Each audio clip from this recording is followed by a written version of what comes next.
familia, y quisiera que usted, así como está puesto de pie, lo recibamos con un caluroso y fuerte aplauso a Agustín Laje, aquí hoy con nosotros. Muchas gracias.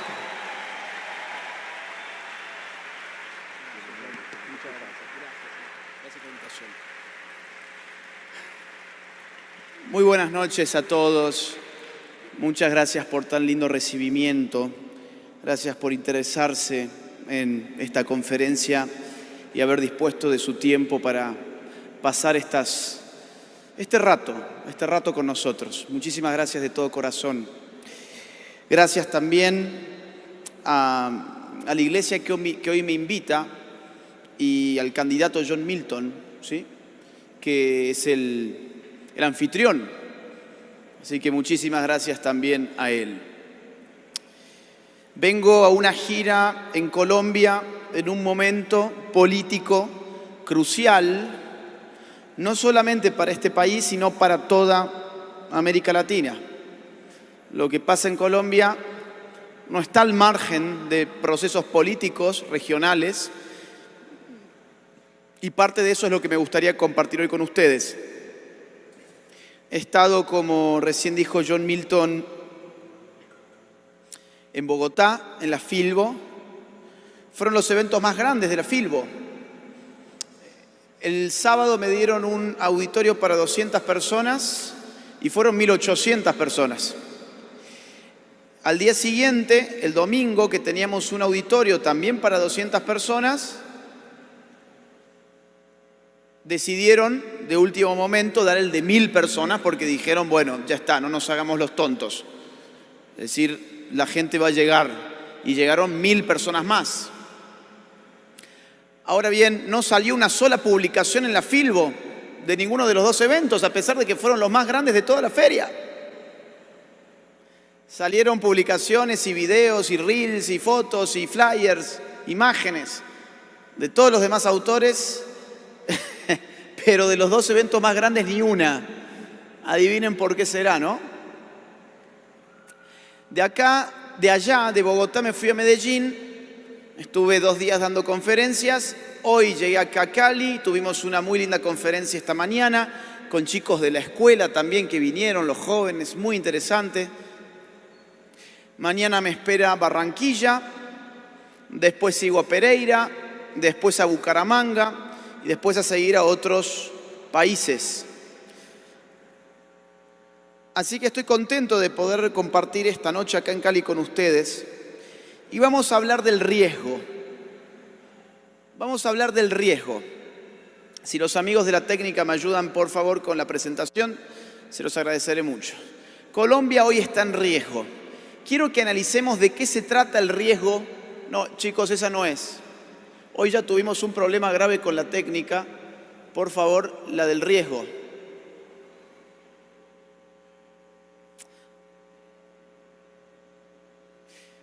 Quiero analizar de qué se trata el riesgo en el que está inserto Colombia, y para eso vamos a hacer un análisis de escenario. Vamos a analizar, ahí estamos, perfecto. Muchas gracias. Vamos a analizar el escenario actual para ubicarnos y poder ver un poquito más allá de nuestra nariz, poder ver dónde estamos parados, no solamente acá en Colombia, sino Colombia en dónde se inscribe. Vamos a analizar el escenario actual de lo más grande, de lo más amplio a lo más concreto. Vamos a empezar por lo más grande, el globalismo. Estamos viviendo la conformación de un nuevo orden mundial que se ha llamado, o se ha dado en llamar, globalismo. ¿Qué implica ese orden mundial? Desplazar al Estado como unidad política soberana. ¿Qué significa soberanía? Significa poder de decisión. ¿Quién decide los asuntos? ¿Quién decide los asuntos? En la conformación del Estado moderno, la palabra soberanía fue crucial. El Estado moderno no se puede entender sin la palabra soberanía, porque se supone que el Estado, al ser soberano, es el que decide sobre su territorio. ¿Qué es la soberanía del Estado? La capacidad y la legitimidad para decidir sobre su territorio. ¿Qué es entonces el globalismo? La pérdida de la soberanía del Estado moderno en favor de unidades políticas internacionales y globales. Por ejemplo, Naciones Unidas. Por ejemplo, las agencias de Naciones Unidas. El Fondo de Población de la ONU, la OMS, UNESCO, entre otras.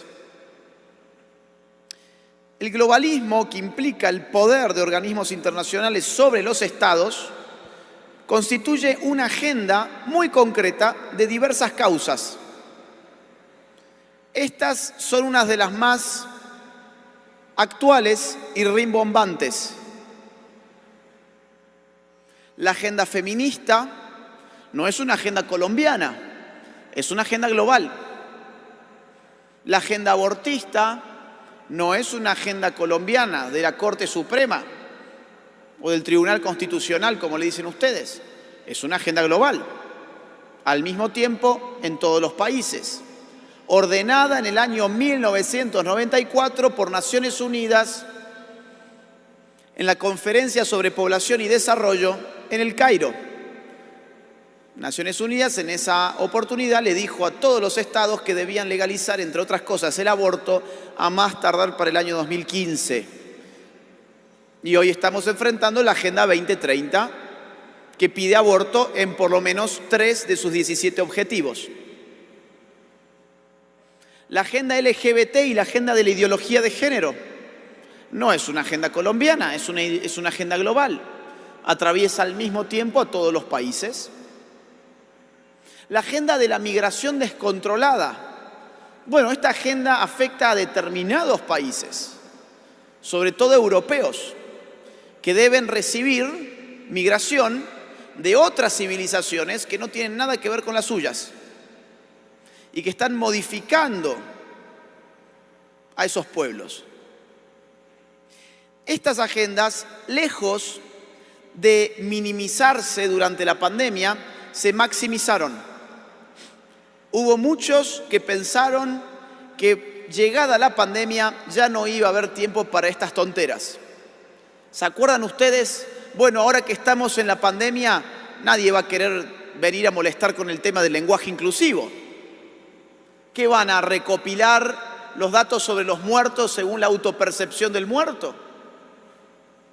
¿Qué van a venir a decirnos que hay que hablar lenguaje inclusivo para comunicar las medidas sanitarias? Bueno, esas esperanzas fueron vacuas, porque Naciones Unidas en su Agenda 2030 dice expresamente en su acápite sobre el COVID-19 que se debe aprovechar el momento de crisis sanitaria actual para moldear las normas sociales porque son más frágiles en estos momentos. Esas son las palabras que utilizan. Hay que aprovechar la pandemia y hay que moldear, hay que modificar a la sociedad porque la sociedad está muerta de miedo y no tiene tiempo para estas cosas. Las agendas globalistas crecieron durante la pandemia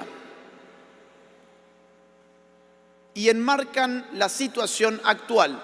No por nada, durante una pandemia, el Tribunal Constitucional decide amplificar en Colombia el aborto hasta la semana número 24. No por nada, durante una pandemia el aborto se aprueba en Argentina, se aprueba en ciertas causales en Ecuador, se aprueba en distintos estados mexicanos y así sucesivamente.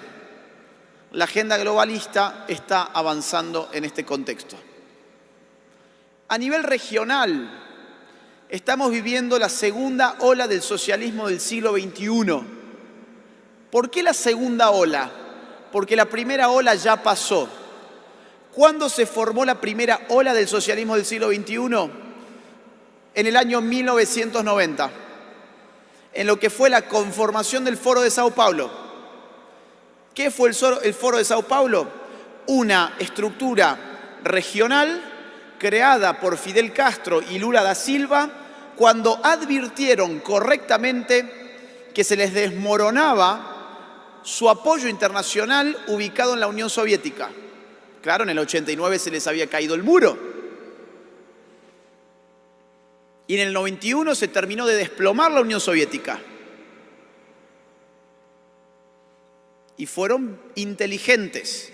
Dijeron, nos paremos para esta nueva situación, para esta nueva circunstancia, regionalmente. ¿Cómo? A través de un foro que articule a las izquierdas latinoamericanas. Y allí participaron partidos de izquierdas, movimientos sociales de izquierdas, grupos guerrilleros, la FARC tuvieron representación, ELN, entre otros. Al mismo tiempo participaron organizaciones de derechos humanos. Ustedes vieron, ¿no? Es decir, los derechos humanos de los delincuentes es la bandera típica de los izquierdistas. Todos ahí en la misma ensalada en el Foro de Sao Paulo. Y el Foro de Sao Paulo le dio vida a lo que podemos llamar la primera ola del socialismo del siglo XXI.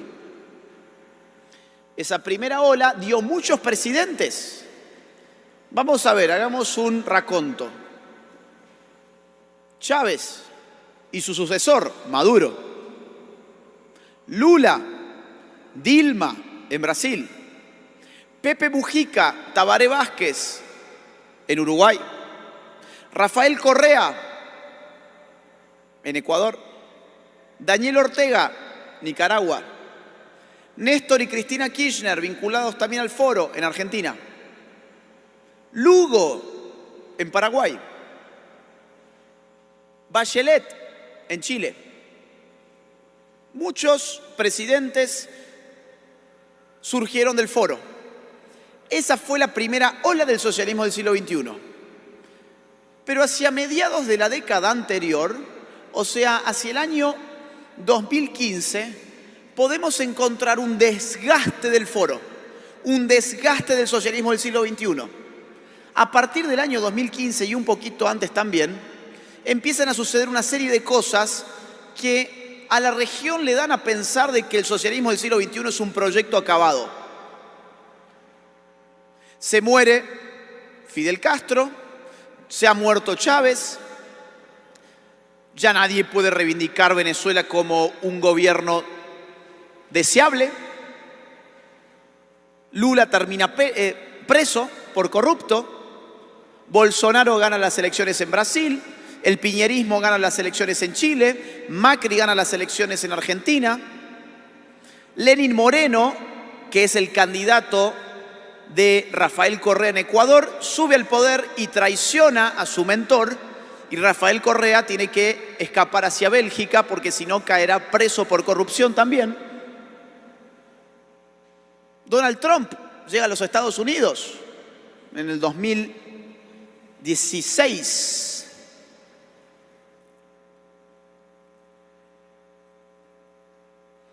Claro, parece que viene una nueva ola y no es precisamente socialista. Ahora, eso va a tener un límite muy claro, y ese límite se da en el año 2019. Los que enfrentaron al foro se reunieron en un grupo que se llamó el Grupo de Lima. ¿Quiénes integraron el Grupo de Lima? 3 países, a ver si lo saben. Perú, Colombia y Chile. Perú, Colombia y Chile. Esta es una conferencia estrictamente política para que nos situemos políticamente donde estamos. Porque tenemos que saber de estas cosas. Si no, ¿qué vamos a votar? Perú, Colombia y Chile. El Grupo de Lima. Bueno, ya van a ver qué va a empezar a pasar a partir del año 2019. En julio del año 2019 se crea el Grupo de Puebla en México. ¿Por qué en México? Porque en México ha ganado un populista socialista que llena de esperanzas a la izquierda regional. ¿Quién ha ganado en México? López Obrador, exalcalde de la Ciudad de México, un izquierdista, años y años ha intentado la presidencia y ha fracasado. Ha intentado y ha fracasado, ha intentado y ha fracasado, ha intentado y ha fracasado, ha intentado y ha triunfado. ¿Les suena la historia?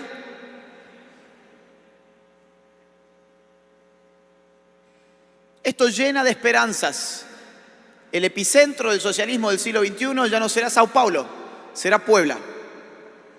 Crearemos el Grupo de Puebla y pondremos de presidente del Grupo de Puebla Alberto Fernández, el presidente argentino, pero en julio del año 2019 todavía no era presidente argentino, pero ya se sabía que iba a ganar las elecciones. ¿Por qué? Porque en la consulta, lo que ustedes llaman la consulta, nosotros le llamamos las PASO, las primarias, le decimos nosotros, este señor arrasó y ya se sabía que Macri no tenía ninguna posibilidad. Entonces, muy inteligentemente, el Grupo de Puebla dice, no, que no sea López Obrador, que sea Alberto Fernández, el próximo presidente socialista de la región. Y en octubre de ese mismo año ya tenemos una revuelta indigenista en Ecuador que se pone tan violenta y tan complicada que el gobierno de Lenín Moreno tiene que escapar de Quito y trasladarse a Guayaquil. Solo una semana después estalla la revuelta chilena.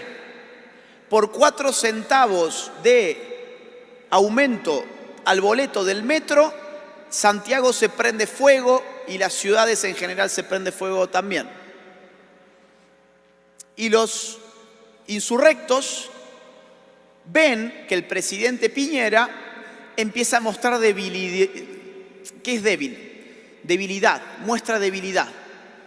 Y dice, bueno, está bien, yo les voy a hacer caso, les voy a aumentar los impuestos a los ricos, voy a subir el salario mínimo, listo, váyanse a su casa tranquilos. Y los izquierdistas dicen, no, nosotros ya sabemos que estás débil, ahora vamos por todo, queremos una nueva constitución. Se llama un referendo y ese referendo gana con el 78% de los votos para hacer una nueva constitución.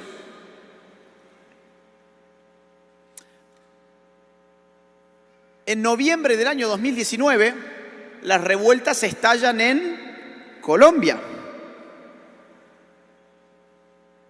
Y pocos meses después van a estallar en Perú, donde van a voltear a 3 presidentes en una semana hasta que les llega el presidente progresista y ahí ya nadie quiere salir a marchar.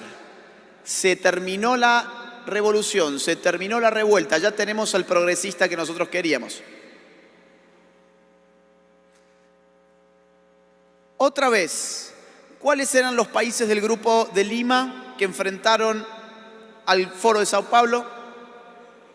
Perú, Colombia y Chile. Y en el caso de Ecuador, Lenín Moreno traicionó a su mentor Rafael Correa, donde estallaron las revueltas del año 2019 y 2020, Perú, Colombia, Chile, Ecuador.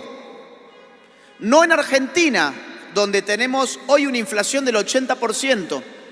No te sube 4 centavos de dólar el transporte público, te sube un poco más. Donde 7 de cada 10 niños no tiene para comer, ahí no hay revuelta.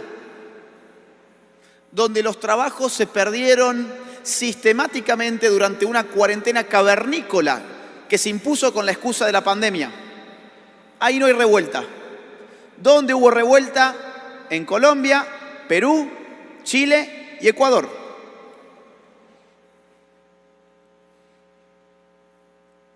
En Chile, después de la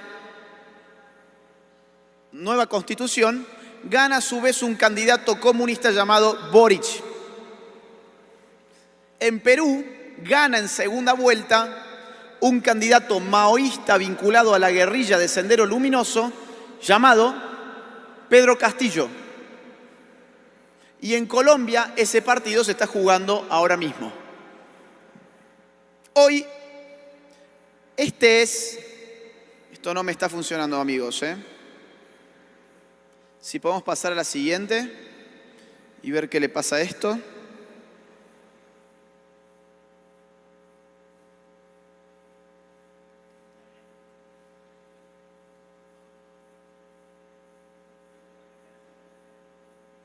Les quiero mostrar el mapa. Les quiero mostrar el mapa de la región, cómo ha quedado hoy pintado, para que vean que está rojo. Con alguna excepción, Uruguay, Paraguay, Guatemala, Colombia y Brasil. Ahora, geopolíticamente, los dos países de peso son Colombia y Brasil. Y en Colombia y Brasil este año hay elecciones.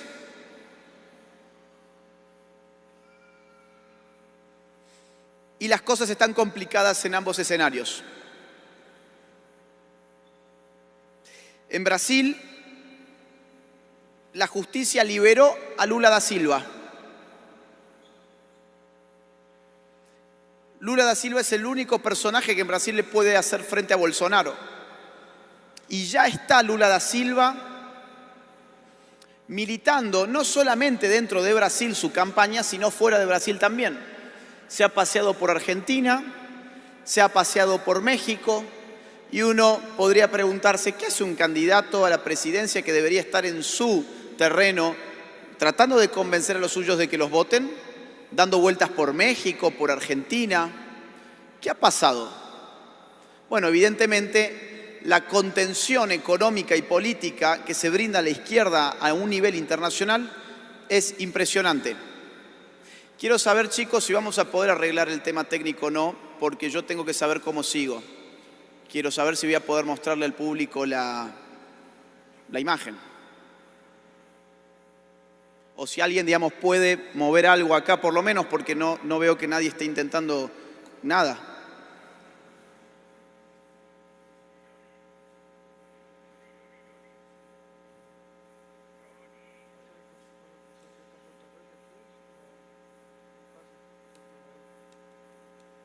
No, esa computadora está frisada.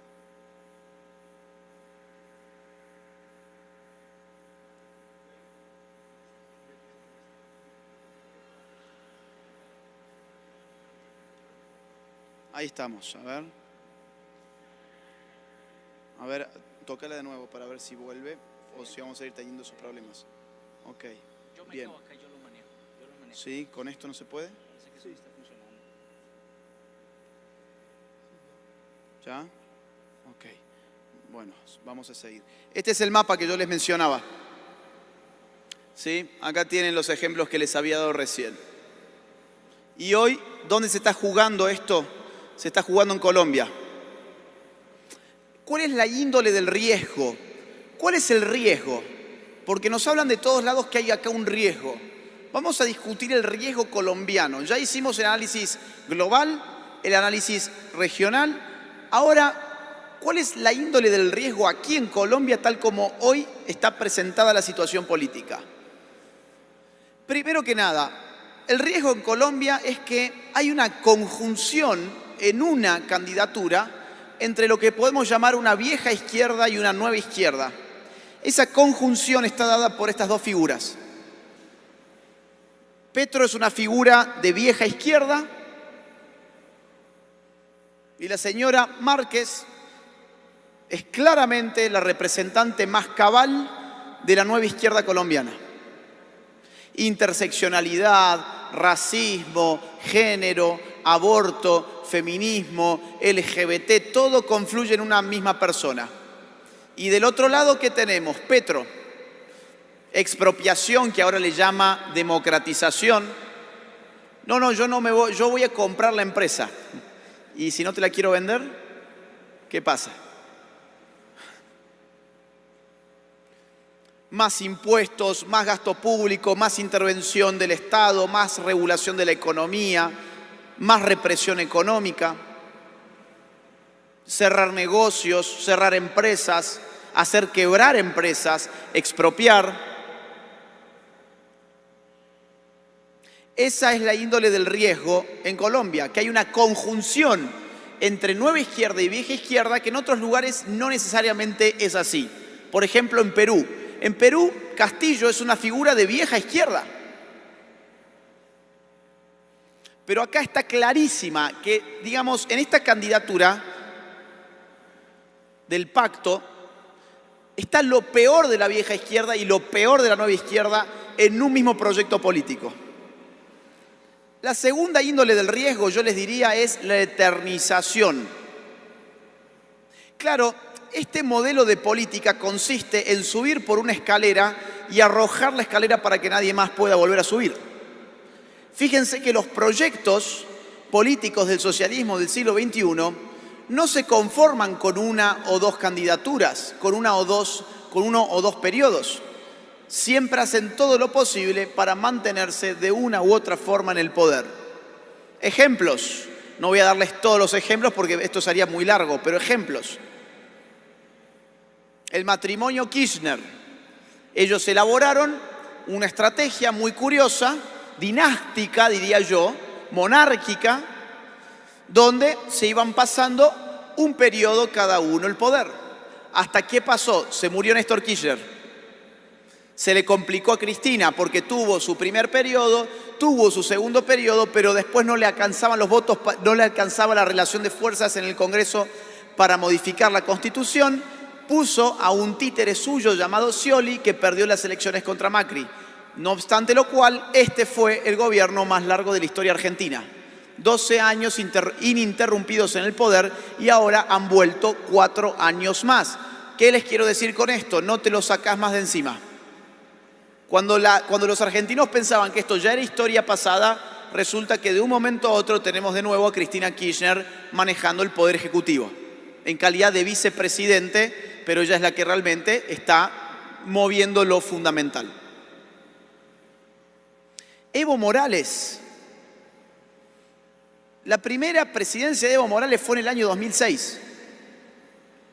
Y hasta el día de hoy, este es el señor que maneja la política boliviana. Hasta tal punto que buscó su reelección. ¿Sí? Su reelección. Cuando eso estaba prohibido por su propia constitución. La misma constitución que él había escrito le prohibía hacer lo que hizo, no obstante lo cual lo hizo, y encima tuvo que recurrir al fraude confirmado por OEA, y cuando quiso reprimir a la ciudadanía que se estaba quejando en las calles por el fraude cometido, y las Fuerzas Armadas le dijeron a Evo Morales, no, nosotros no vamos a salir a reprimir. Evo Morales se vio acorralado porque no tenía ya el poder de la represión, se subió a un avión y se fue ¿a dónde? A Argentina. ¿Y después a dónde se fue? A México. ¿Y después a dónde volvió? A Argentina, a comandar una campaña política donde puso a un alfil suyo a representarlo y su alfil ganó. Y hoy este es el señor que vuelve a conducir los destinos de Bolivia. Acá tenemos otro matrimonio muy curioso, ¿no? Daniel Ortega y su mujer. ¿Desde cuándo tenemos estos personajes? Bueno, su primer gobierno fue en el año 1985. Difícil, ¿no? Digo, piensen ustedes, esta gente no es democrática, se llena la boca de democracia, pero odia la alternancia. Y la alternancia es un componente de la democracia. Si no puedo alternar las figuras que gobiernan un país, pues puede que esa falta de alternancia refiera a que un partido ha colonizado el sistema político y no nos deja ninguna alternativa. Eso no es democracia. Bueno, ¿para qué hablar de estos, no? Chávez, Maduro. Chávez es un proyecto de la década del 90 y al día de hoy seguimos hablando de estos personajes. ¿Por qué? Porque en el caso de Nicolás Maduro sigue gobernando Venezuela y Chávez en forma de pajarito lo aconseja. Rafael Correa fue una excepción. ¿Por qué? Porque Rafael Correa fue traicionado por su alfil. Fue un caso interesante. Si no hubiese sido traicionado por Lenín Moreno, este personaje todavía manejaría los destinos del Ecuador. Y López Obrador es la gran figura actual que ya está buscando también cómo modificar las reglas electorales y controlar además el poder electoral en México para también eternizarse en el poder. Con lo cual, la segunda índole del riesgo que hoy se vive en Colombia yo le llamaría eternización. No se lo sacan más de encima. La tercera índole del riesgo es el contexto regional. Ya algo hemos analizado, pero imagínense ustedes el poder que puede tener aquí un gobierno de izquierdas que además está recostado sobre un continente totalmente izquierdizado. Claro, no va a ser que Colombia se vuelve roja, Venezuela roja y el resto es azul. No, todo el continente se vuelve rojo. ¿Y eso qué significa? Apoyo mutuo entre los países de la segunda ola del socialismo del siglo XXI. ¿Quiénes se han incorporado? Alberto Fernández, Gabriel Boric, López Obrador, Pedro Castillo. Un gran respaldo internacional, ¿para quién? Para Petro. La clave que se está jugando dialécticamente a nivel del discurso en estos procesos que hemos analizado es la dialéctica de la continuidad o el cambio. ¿Cómo se le está presentando al elector lo que se define en esta elección? ¿La continuidad o el cambio? Y a la gente le encanta la idea del cambio. Ya vamos a ver por qué. Pero antes les quiero mostrar algunos ejemplos de que esto se viene jugando fuerte en muchos lugares. Fíjense cómo se enuncia la dialéctica de la continuidad o el cambio.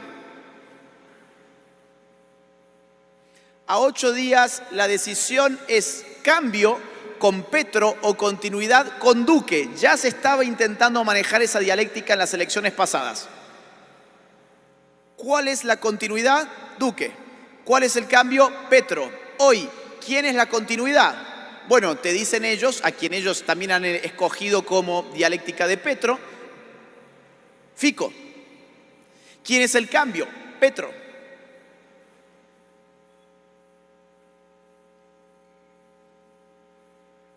Esta campaña es sobre Petro y lo quieren esconder, ni siquiera sobre el cambio y la continuidad. Siempre vuelve el asunto del cambio y la continuidad. Petro y Fajardo proponen cambios, Federico la continuidad, dice un analista. Todo se empieza a presentar en esos términos porque saben que al electorado le agrada la idea de que las cosas cambien. Y es lo mismo que han utilizado, por ejemplo, en Perú. Perú, el cambio o la continuidad neoliberal. Los resultados electorales en Perú revelan que la crisis política sigue abierta. El desenlace de la crisis del ciclo neoliberal se trasladará a la segunda vuelta, donde podría abrirse un periodo de cambios liderado por Castillo o, por el contrario, adquirir nuevos bríos con Keiko Fujimori. ¿Cambio o continuidad? Elecciones en Perú entre un nuevo pacto social y la continuidad fujimorista. Fíjense en las coincidencias del discurso. En Chile, Chile decide entre cambio o continuidad. El orden o el cambio, José Antonio Kast y Gabriel Boric defienden dos modelos distintos de país. La izquierda se ha dado cuenta que toda esa desmesura del discurso propia del socialismo del siglo XXI en su primera ola, ese antiimperialismo rugiente, ese Estados Unidos, el imperio, ¿no? Típico de Chávez, eso ya no entusiasma. ¿Qué entusiasma? Algo mucho más vacío, algo mucho más abstracto, el cambio. El problema es que el cambio, en tanto que mero cambio, no es más que una forma. Es pasar de un estado a otro de la cosa.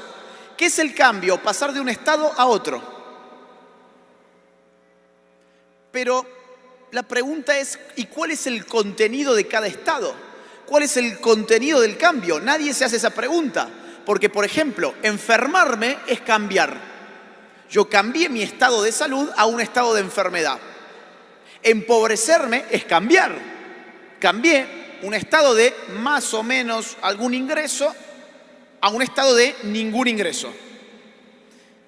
Pero la gente automáticamente ha sido adoctrinada y estupidizada para pensar que el cambio per se significa algo bueno y positivo. Queremos el cambio. ¿Por qué votás a Petro? Porque quiero el cambio. Bueno, ok, pero ¿en qué consiste ese cambio? Hablemos sobre el cambio. ¿De qué va el cambio? Claro, y después ocurre que los que nunca se hicieron estas preguntas porque apostaron por el cambio en abstracto, terminan arrepentidos. Miren ustedes, les voy a traer dos ejemplos de elecciones muy recientes. Perú y Chile. Y además parte del Grupo de Lima, que interesa porque estamos hablando de Colombia, que era la tercera pata del Grupo de Lima. La popularidad de Gabriel Boric en Chile cae del 50% al 36% en menos de 2 meses de mandato. O sea, el tipo ganó y en 2 meses ya perdió un 15% prácticamente del apoyo popular. De sus propios de la propia gente que le había votado. Que ahora se agarra la cabeza y dice, ¿qué voté? Y votaste el cambio. Bueno, pero yo no quería este cambio. Lo hubieses pensado 2 veces. Hubieses preguntado de qué iba el cambio. Pedro Castillo, la aprobación del presidente cae del 33% al 25% en solo un mes.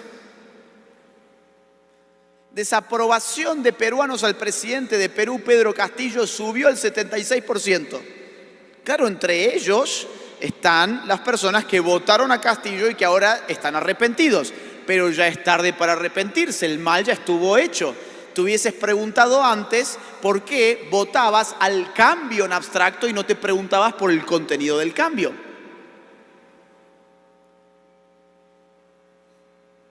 El cambio entusiasma porque es una panacea moderna.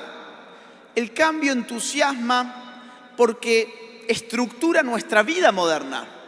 La vida moderna es una vida de cambio y asociamos el cambio siempre con algo mejor. Les vamos a ver algunos ejemplos que rodean nuestra vida cotidiana.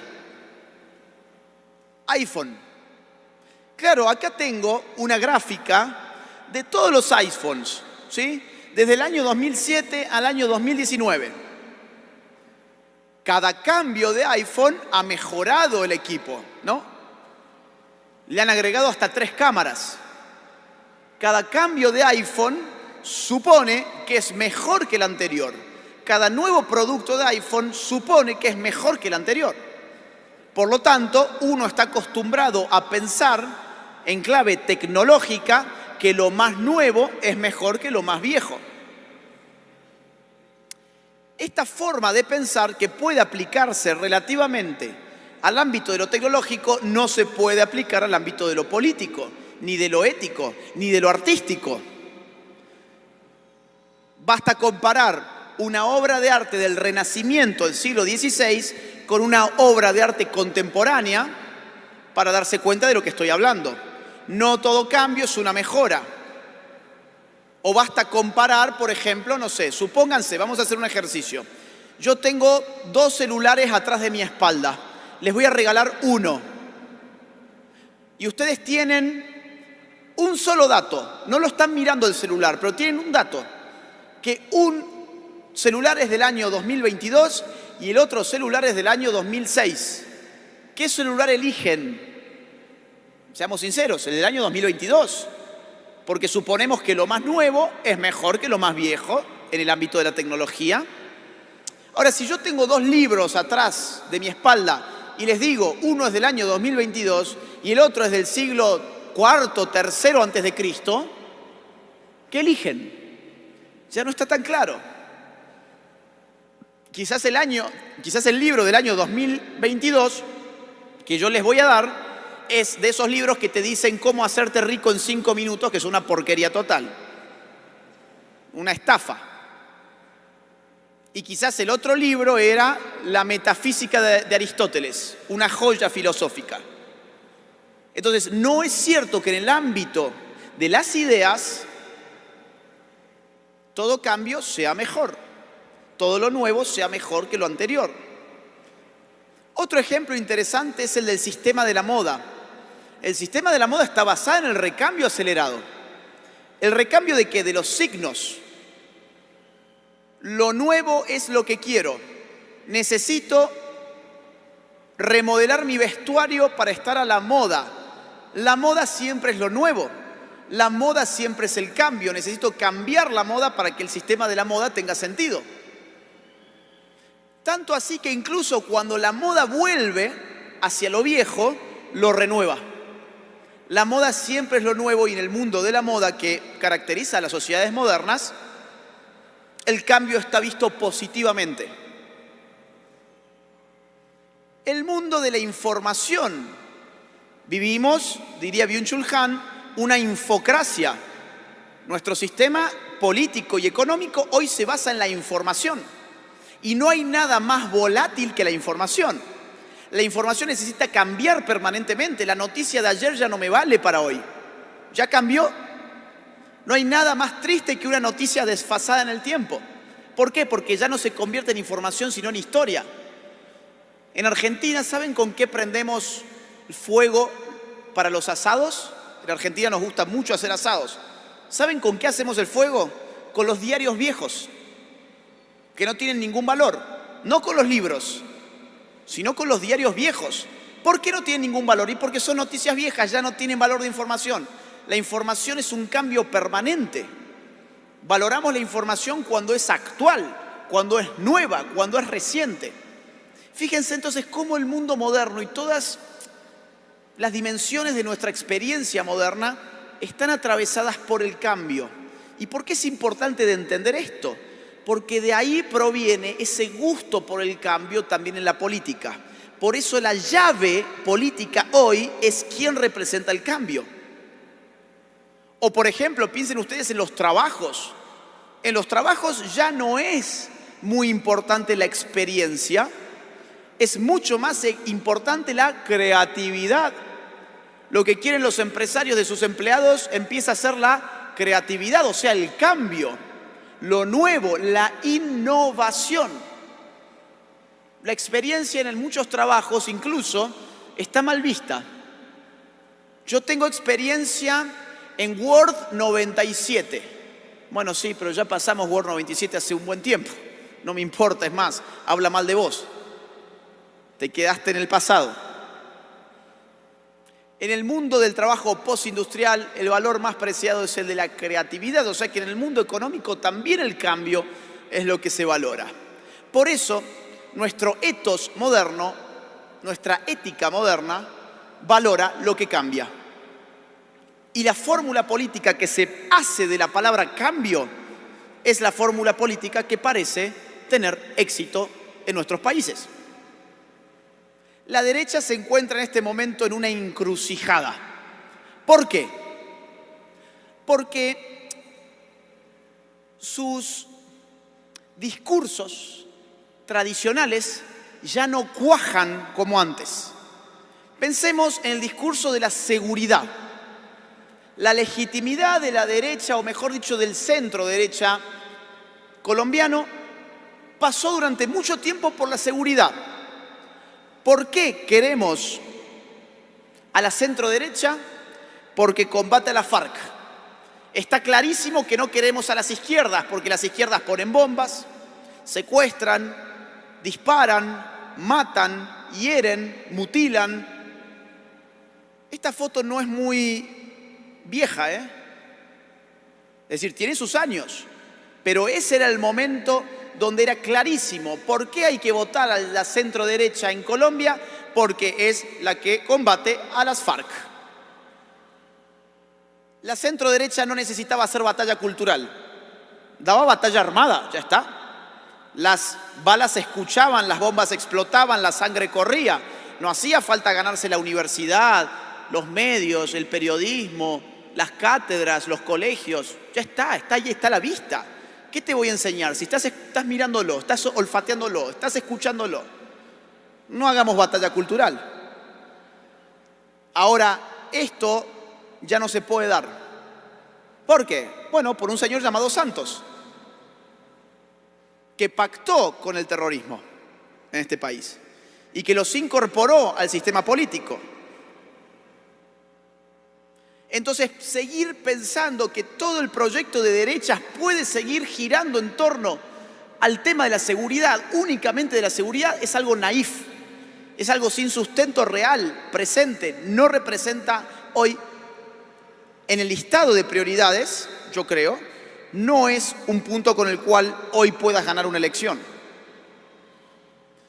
El otro punto de la derecha tradicional o del centro derecha tradicional era su legitimidad económica. Claro, la derecha infló el pecho de orgullo durante el fin de la Unión Soviética diciendo, ¿vieron? Esos se cayeron, nosotros no. Nosotros damos libertad y por lo tanto prosperidad. Nosotros apoyamos a la empresa privada, generamos riqueza. Estaba clarísimo, digo, el derrumbe del muro estaba a la vista de todo el mundo. La implosión de la Unión Soviética, que no la empujó nadie, se cayó por sí misma, también. Y la derecha dijo, yo acá la tengo fácil, muestro mis gráficos de Excel, muestro mis números, muestro mis plantillas y van a ver cómo la gente me va a apoyar porque se va a dar cuenta de que yo doy prosperidad y la izquierda no. Hoy ocurre que tenemos a la vista dos cosas. Tenemos el empobrecimiento de Venezuela al 97% de la población. 97% de la población es pobre por culpa del socialismo venezolano. Y esa gente camina sobre millones de petrodólares y son pobres y se mueren de hambre. Y tenemos en el otro extremo el éxito del modelo liberal chileno, que a pesar de haber presentado los mejores indicadores económicos de toda la región, terminó siendo destruido por una revolución cultural que culminó en una nueva constitución. Entonces, seguir pensando que simplemente el asunto económico va a mostrarle a la sociedad qué bueno que sos y que te tiene que votar, ya no se puede sostener como antes tampoco. Chile está ahí para mostrarnos que eso es una ficción. En tercer lugar, la centro derecha está en la encrucijada por su anorexia y su cobardía cultural. La centro derecha se olvidó deliberadamente de los problemas culturales. Después del fin de la Guerra Fría, dijo, muy bien, a mí consérvenme el sistema de propiedad privada y todo lo demás, agárrenlo quien quiera. Lo quieren los progresistas, quieren las universidades, ahí las tienen. Quieren los colegios, son suyos. Quieren los libros, son suyos. Quieren el arte, suyo. Quieren la música, suyo. Quieren el cine, la televisión, las series, de ustedes también. Nosotros somos los economistas de esta sociedad y queremos simplemente que nos dejen hacernos cargo del sistema económico que lo manejamos bien.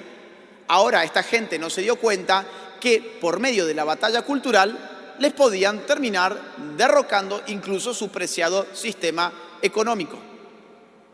Eso fue lo que pasó en Chile. Y llegamos a un punto muy importante que es el de la nueva derecha. Hay un espacio en todos estos países para armar nuevas derechas. Y de hecho, les vengo a comentar que donde se ha intentado ha habido éxito. ¿Por qué se genera este espacio? Por la conjunción de la defección de la vieja derecha cobarde, anoréxica culturalmente, y la radicalización al mismo tiempo de la izquierda en su versión tanto vieja como nueva. Aparece la posibilidad de renovar a las derechas. ¿A qué llamamos nueva derecha? Miren, básicamente a esto, ¿sí? Distintas expresiones nuevas que conforman algo que podríamos denominar nueva derecha. Tenemos a Abascal con Vox, a Bolsonaro, presidente de Brasil, impulsado por el sector evangélico además, Donald Trump, Javier Milei, José Antonio Kast. Fíjense qué interesante porque todos estos casos tienen algunas particularidades en común. Por ejemplo, Todos estos casos son un desprendimiento de la vieja derechita cobarde, de la vieja centro derecha que se fue corriendo hacia el centro sistemáticamente. ¿De quién se desembaraza Kast?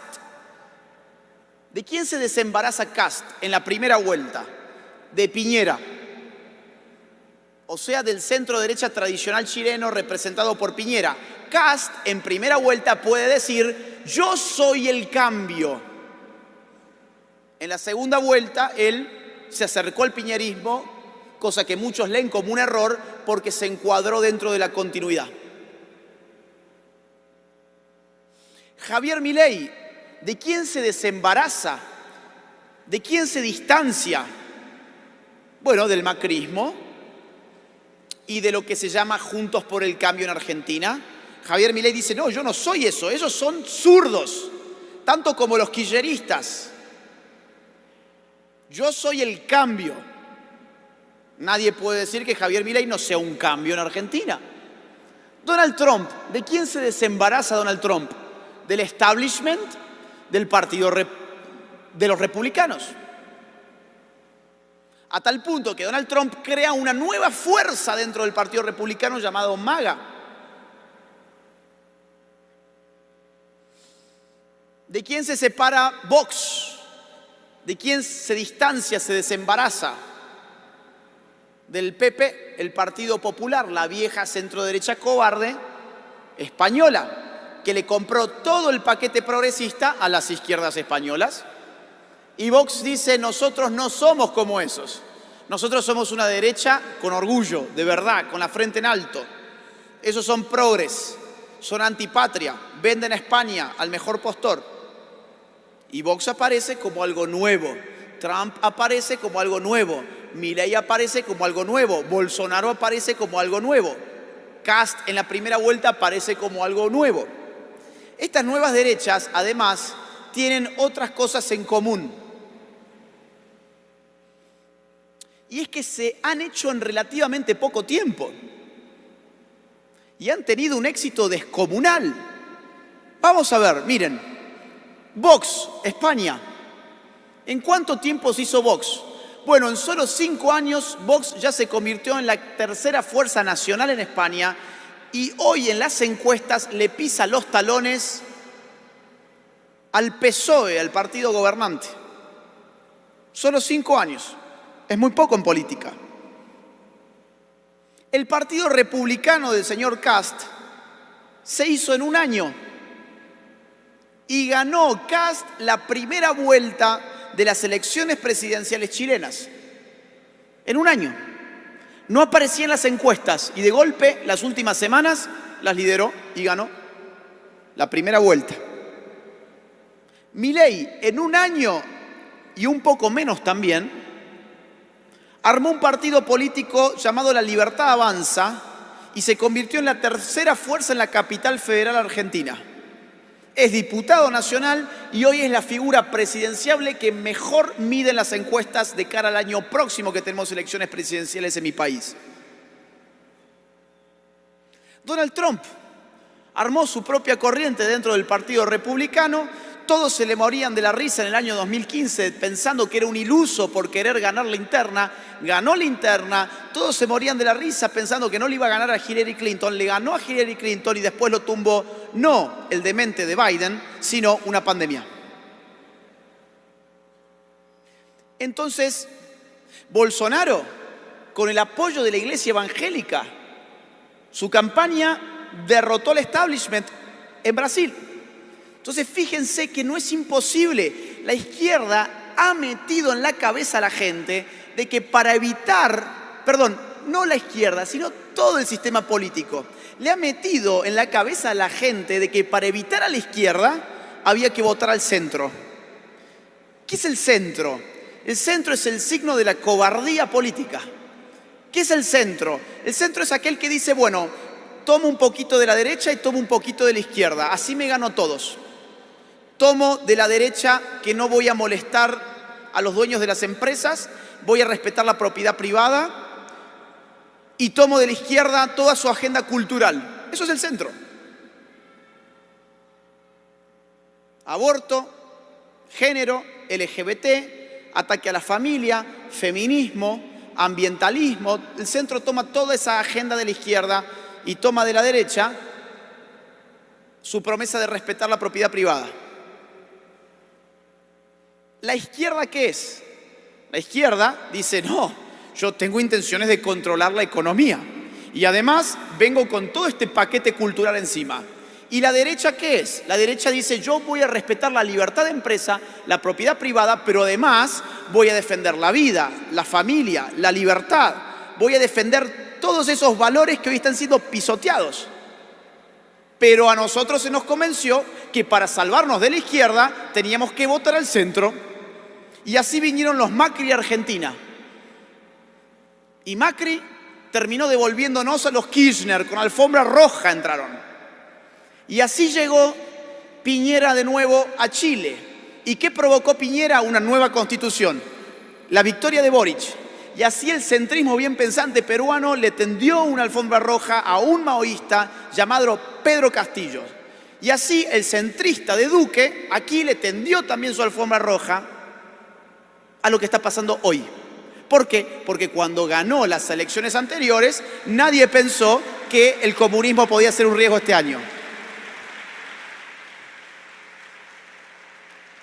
Entonces, fíjense ustedes de que si no se cambia la estrategia, aún perdiendo Petro, vamos a suponer que Petro pierde la segunda vuelta. ¿Y qué? ¿Qué más hacemos? ¿Esperamos 4 años más para dar de nuevo esta conferencia? ¿Qué más hacemos? Ustedes vieron los empresarios cómo están muertos de miedo, bajo la cama. Ahora, lo más gracioso es que si Petro perdiera, saldrían de debajo de la cama y seguirían con sus negocios como si nada hubiera pasado. Ese señor, si no se cambia la estrategia, va a terminar gobernando este país. Si no es ahora, será la próxima. Pero hay que cambiar de una buena vez la estrategia porque ya está visto que el centro no puede con la izquierda.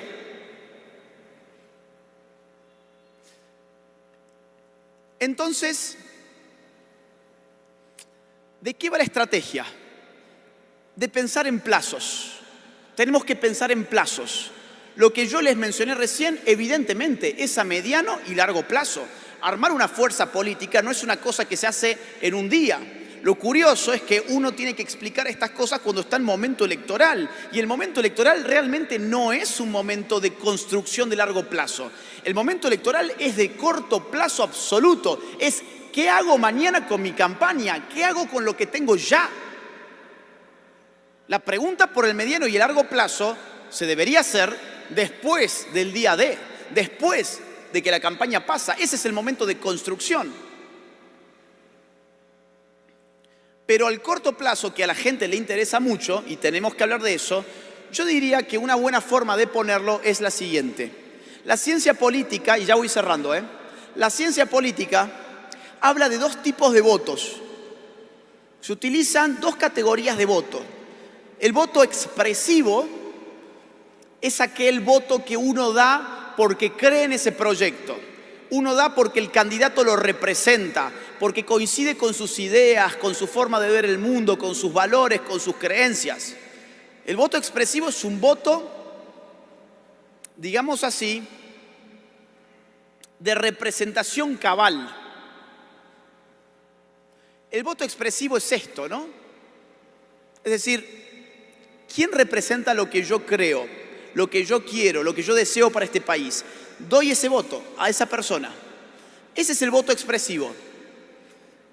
El segundo tipo de voto se llama voto estratégico.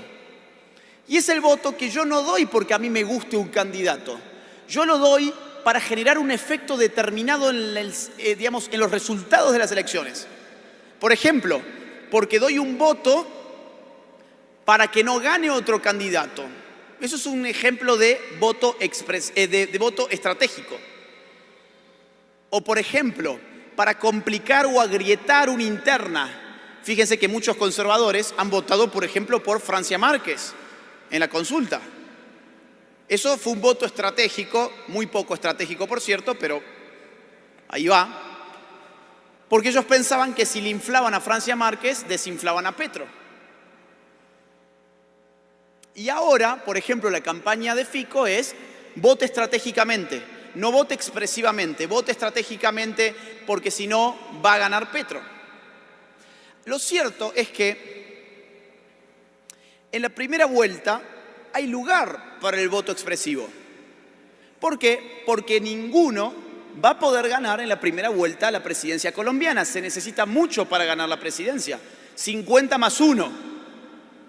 Con lo cual ustedes tienen plena libertad para votar conforme a sus ideas, a sus valores y a sus creencias, sin que nadie les achaque que eso implicaría una victoria de Petro. Eso es sencillamente falso. No va a pasar que Petro gane en la primera vuelta. Esto se va a definir en la segunda vuelta. ¿Y por qué es importante votar expresivamente? Claro, la segunda vuelta, lo hablamos de nuevo, la segunda vuelta va a ser estratégico. Pero ¿por qué es importante en la primera vuelta votar según lo que uno cree? Porque de esa forma uno le entrega al candidato en el cual cree un cheque, le entrega su confianza, le entrega un número, le entrega un boleto, digamos así, ¿no? Y ese candidato, el día de mañana, cuando se defina la segunda vuelta, se sienta en una mesa de negociación y dice: yo vengo por la derecha y yo recibí 1 millón de votos. Yo recibí 800.000 votos. Vamos a hablar. Vos que estás en el extremo centro, empezá a tomar ideas de derechas también, porque si no, yo no te voy a apoyar. Hay toda una negociación que sigue a la primera vuelta, y si nosotros empoderamos políticamente a nuestros candidatos de derechas, ellos podrán sentarse eventualmente a negociar sus votos. Serán alguien en la política y además podrán continuar con un proyecto político ya no a corto plazo, sino a mediano y a largo plazo. Pero para eso hay que acompañarlos con el voto cuando podemos. Por eso para mí es imprescindible que desde ahora se empiece a tejer una nueva estrategia para una nueva derecha, porque ya está visto que el centro no ha podido con el socialismo del siglo XXI. Es la verdad. Hemos repasado ampliamente la historia del socialismo del siglo XXI y verán ustedes que el centro no ha podido con el socialismo del siglo XXI.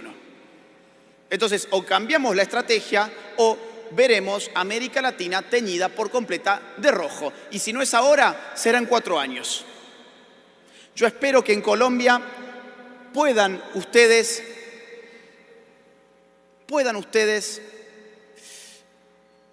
ser un ejemplo para la región, que siempre lo han sido, en el combate al socialismo siempre lo han sido, pero que puedan salir de esta y que puedan salir no solamente ahora, sino salir para siempre. Apostemos por una nueva derecha, apostemos por los candidatos que están representando las buenas ideas de las derechas, aunque sea dándole nuestra confianza, nuestro voto en la primera vuelta. Muchas gracias.